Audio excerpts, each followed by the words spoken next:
Ukraine haitapata hata unyayo katika maeneo yote yaliyochukuliwa na Urusi.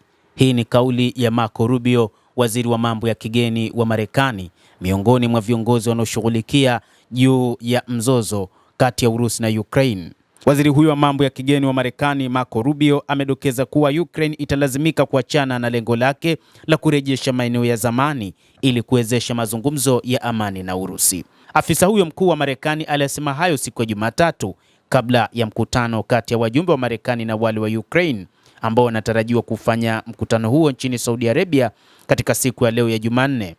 Maafisa kadhaa wa Marekani wakizungumza kwa sharti la kutotajwa majina yao hapo awali walielezea matarajio ya Washington na kuionya Kiev dhidi ya kutoa matakwa ya juu zaidi ya maeneo hayo. Ni wazi itakuwa ni vigumu sana kwa Ukraine katika muda wowote unaofaa kuwalazimisha Warusi kurudi mahali walipokuwa mwaka 2014. Rubio alisema kulingana na gazeti la New York Times. Jambo muhimu zaidi ambalo tunapaswa kuondoka nalo ni hisia kali kwamba Ukraine iko tayari kufanya mambo magumu, kama vile Warusi watalazimika kufanya mambo magumu kumaliza mzozo huu au angalau kusimamisha kwa njia fulani, namna kwa namna, aliongeza. Nadhani pande zote mbili zinahitaji kuelewa kuwa hakuna suluhisho la kijeshi kwa hali hii.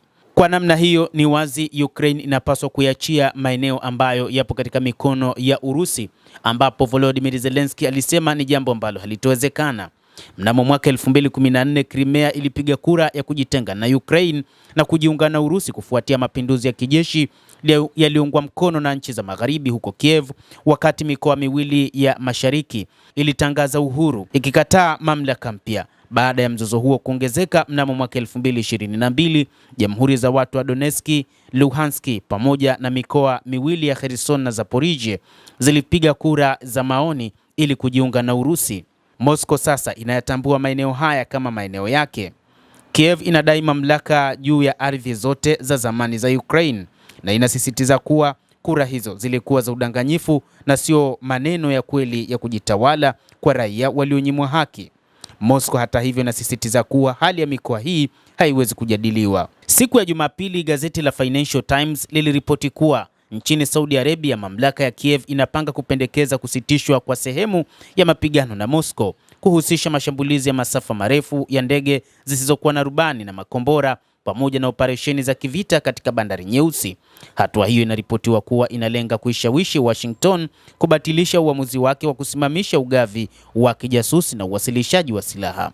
Urusi hata hivyo imerudia kusema kwamba haitokubali kusitishwa kwa mapigano kwa muda, ikisisitiza kuwa mzozo huo lazima utatuliwe kupitia makubaliano ya kisheria ambayo yanashughulikia sababu zake kuu.